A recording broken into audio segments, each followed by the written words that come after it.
Bom dia. Obrigado por mais uma vez atender a Guaíba de Porto Alegre. Nós já estávamos em contato com o senhor desde a semana passada para conseguir essa entrevista, porque a semana passada o senhor esteve em uma audiência na Câmara dos Deputados, onde falou a respeito para realizar as investigações da Operação Zelotes. Que dificuldades são essas, doutor Frederico?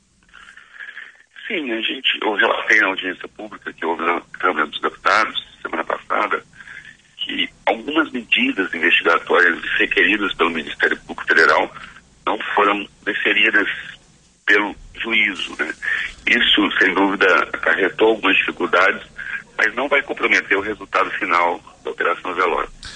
Que dificuldades são essas? O que está acontecendo para os nossos ouvintes? Porque, afinal de contas, e o senhor também faz essa avaliação, fez essa avaliação também, né? Há uma dificuldade hoje, não se sensibiliza de um lado justiça e de outro lado a mídia, né? A Operação Zelotes, talvez de todas as operações grandiosas dos últimos anos em termos de Brasil, seja a que menos repercutiu em termos de grande imprensa. Sem dúvida, os valores envolvidos são muito altos, né? A operação atinge grandes empresas e, né, tivemos algumas medidas de busca e apreensão que não foram deferidas, alguns pedidos de bloqueio de bens que não foram deferidos. A gente sente que realmente o judiciário não se sensibilizou, né, com o volume de corrupção que essa operação envolve, que, sem dúvida, sem essas medidas invasivas, a gente não vai conseguir colher todas as provas necessárias. Vocês chegaram a ingressar com uma representação na Corregedoria do Tribunal Regional Federal da Primeira Região em Brasília contra o juiz responsável pelas Zelotes, o Dr. Ricardo Leite? Não. Por parte da força-tarefa da Operação Zelotes, não houve nenhuma iniciativa nesse sentido. O que de fato há que já existia uma representação na Corregedoria em face da 10ª Vara Criminal por outros problemas. Ah, perfeito. Não foi vocês por parte das Zelotes. Outros processos também trancam na 10ª Vara e aí o Ministério Público Federal entrou com uma ação, é isso? Sim. A representação. Havia uma representação por parte de outros colegas em relação a outros processos que também tiveram sua tramitação ou muito lenta ou que acabaram chegando à prescrição na 10ª Vara. Uhum. Bom, doutor Frederico, uma situação envolvendo as Zelotes, qual é a fase que nós teremos depoimentos abertos, onde é que a gente vai poder acompanhar mais próximo, né, o que está acontecendo, a forma como vocês estão investigando, porque inclusive também na área política está complicada a situação, foi aprovada, foram obtidos o número mínimo de assinaturas, ou até mais do que o número mínimo, né? Porque são 42 as assinaturas que foram obtidas no Senado, e até agora não foi instalada a CPI. Nós conversamos, inclusive, com o senador que coletou as assinaturas aqui há cerca de 15 dias. Está uma dificuldade de instalar essa CPI também no Congresso. Bom, os depoimentos estão sendo realizados pela Polícia Federal, mas como o processo corre em segredo de justiça, eles ainda não foram disponibilizados ao público, né? Quanto à instalação da CPI, a gente não tem uma ingerência, a gente sabe que foram coletadas as assinaturas suficientes, mas que isso também é uma decisão política e que até agora a CPI não foi instalada e a partir da instalação é que poderão ser feitos depoimentos, mas se ela não for instalada, esses depoimentos não serão feitos. Uhum. Tem uma situação que vai ser difícil para o Ministério Público Federal. A gente está vendo aí o que foi recuperado em termos de Lava-Jato, né? E até o Ministério Público Federal está comemorando, porque já foi mais de R$500 bilhão, apesar de todos os valores envolvidos na Lava-Jato. Tem uma dificuldade para se recuperar os valores sonegados nas Zelotes, em função de que muitos dos processos já tem muito tempo esses processos, e aí já estariam até extinto qualquer punibilidade? Sim, quanto mais tempo houve a corrupção, mais difícil é recuperar os valores, né, que foram desviados. E essa quadrilha que atuava no CARF, ela já havia algum tempo. Então, em relação àqueles julgamentos que já ocorreram há mais tempo, há uma dificuldade maior de colher provas suficientes para anular o julgamento. Nesses casos, talvez não seja possível anular todos os julgamentos onde houve corrupção. Uhum. Uhum. Qual é o número que vocês trabalham hoje, né? Se falou no início em 5 bilhões, depois chegou a um número de cerca de 20 bilhões de reais, e aí um cálculo do sindicato dos auditores fiscais fala em em sonegação de cerca de R$500 bilhão no Brasil. Que números vocês trabalham dentro das Zelotes e com quantas empresas hoje vocês trabalham sendo investigados, já que a gente não pode nem revelar o nome das empresas, algumas já sabem porque já se pronunciaram, vazaram os nomes, mas tem essa situação do segredo de justiça, né? Sim, é muito difícil nesse momento da investigação falar em números. A gente ainda está analisando os documentos, os computadores, tudo que foi coletado, em cotejo com as demais provas que a gente já tinha obtido, e não é possível precisar quanto poderá ser recuperado. A gente trabalha com um valor que é mais próximo da realidade, que é onde a gente tem mais provas, que é de R$5 bilhões. Esse você imagina que possam recuperar? Sim, a gente acredita que até o final dessa operação obter esse ressarcimento. Olha, isso é cerca de 8%, vamos considerar R$5 bilhões, então é 8% aí do que o ministro Levi e a presidenta Dilma Rousseff estão quebrando a cabeça para fazer o ajuste fiscal aí com tudo que está acontecendo, né? Se a gente considerar essa sonegação total que o Sindicato dos Auditores fala, né, chegando aí a R$500 bilhão, que é um número que eles falam algumas vezes, né, nós teríamos aí não teríamos necessidade nenhuma de ajuste fiscal, né? Quer dizer, teria toda... A gente sabe que o sistema tributário brasileiro ele precisa de ser reformado, ele precisa de ser aprimorado. Esse índice de sonegação fiscal é muito alto, ao mesmo tempo que a carga tributária é também muito alta, então acho que se todo mundo pagasse imposto regularmente, a carga tributária podia, inclusive, diminuir. Uhum. Quanto tempo para essa fase atual das Zelotes ser concluída? E também tem uma situação, é o seguinte, vocês do Ministério Público concluem, mas depois começa uma tramitação no Judiciário, permanecendo na 10ª vara, vocês fazem algum cálculo? Bom, a nossa parte aqui é concluir a análise da documentação, elaborar a denúncia.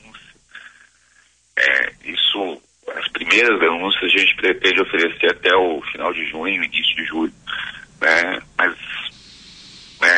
entrando no judiciário, aí não depende de nós, é impossível calcular, infelizmente o tempo tem sido muito grande. Quando vocês oferecerem denúncias, se torna público isso, né? Sim, a gente vai oferecer essas denúncias e essas peças serão disponibilizadas ao público. Tá. Não, porque aí tem a questão, eu já fico preocupado em função de tudo isso, né, por causa dessa questão do ação, né? Então, aí sim, vem a público toda essa peça de vocês. Sim, a gente vai disponibilizar ao público, mas ainda corre o risco do juiz decretar o sigilo de justiça também na tramitação da ação penal.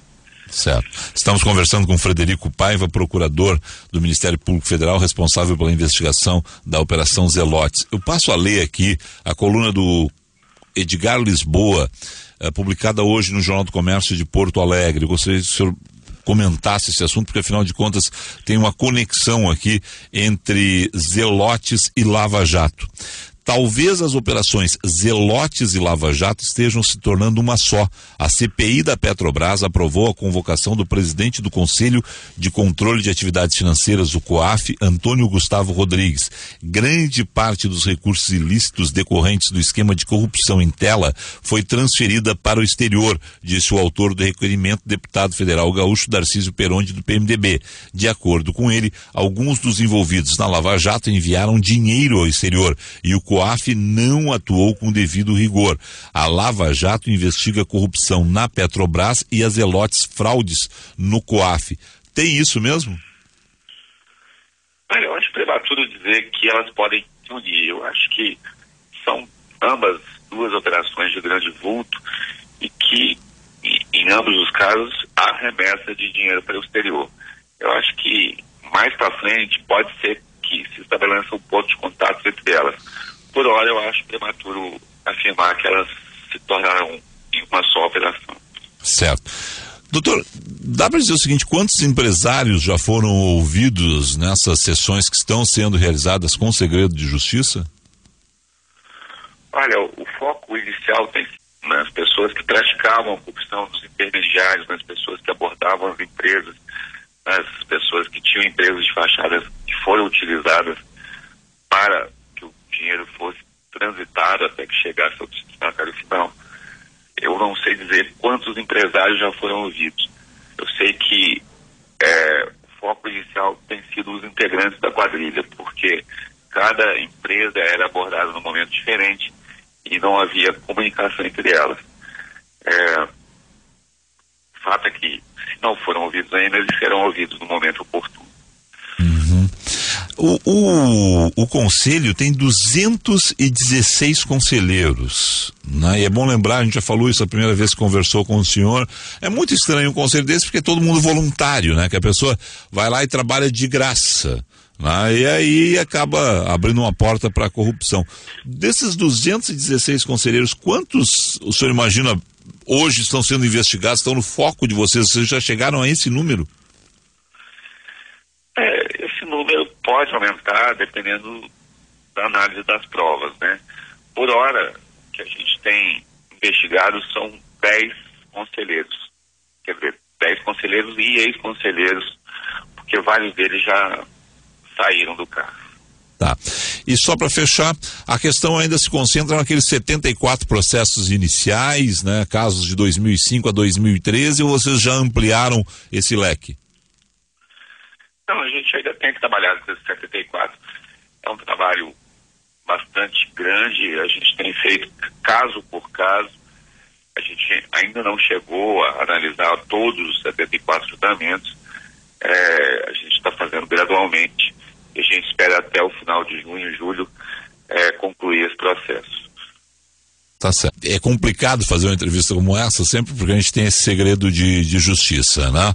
Mas é uma situação que o senhor, inclusive, no depoimento à Câmara, já falava das dificuldades do judiciário, né?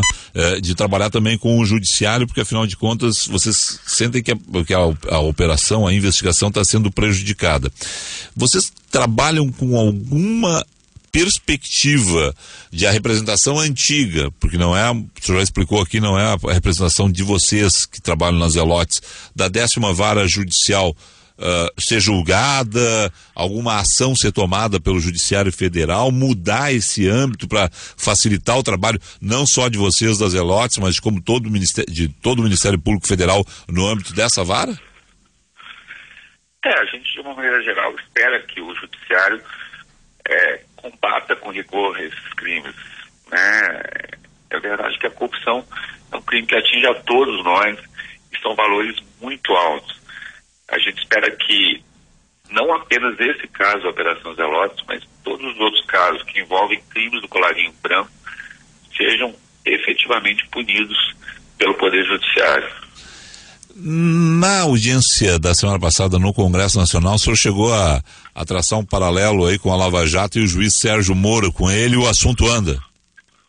Eu não gostaria de comparar juízes, mas de fato o que se percebe é que o doutor Sérgio Moro, em Curitiba, ele estudou o assunto, ele foi ao exterior, ele conhece técnicas modernas de investigação, ele tem sensibilidade para o caso, ele quer aprofundar a corrupção da Petrobras até onde ela existiu, e a gente sente que a sociedade aplaude essa iniciativa, aplaude que está atento à corrupção, um juiz que combate com rigor esse tipo de crime. Só para fechar, uma informação do Estado de São Paulo, as decisões contrárias do juiz da 10ª Vara estariam inclusive impedindo que outros procuradores sejam destinados para as Zelotes. Vocês estão com um problema de pessoal? Não, essa notícia não procede. Nós estamos com uma força-tarefa composta por 4 procuradores. Por enquanto, esse número tem sido considerado suficiente. E isso não tem sofrido nenhuma interferência da 10ª Vara Criminal. Tá certo. Doutor, eu quero agradecer mais uma vez ao senhor. Vamos continuar conversando, porque afinal de contas há uma dificuldade realmente da gente ainda trabalhar nesse caso das Zelotes em função desse segredo de justiça. O senhor mesmo já nos comunica sempre, né, que não vai falar nome de empresas, que tem algumas informações que em função do segredo de justiça o senhor prefere ainda não comentar. Vamos torcer para que caia o segredo de justiça, porque tem esse pedido também, né? Sim, tem esse pedido e a gente espera que seja levantado o sigilo sobre essa operação. Certo. Isso aí também não tem nem previsão para julgamento? Não há previsão. Tá. Bom, a gente vai continuar em contato com o senhor para tentar obter novas informações, continuar acompanhando o caso, porque afinal de contas é muito dinheiro, né? E a gente tem interesse aí que toda essa história seja devidamente revelada. Doutor, obrigado ao senhor e um excelente dia de trabalho. Muito obrigado.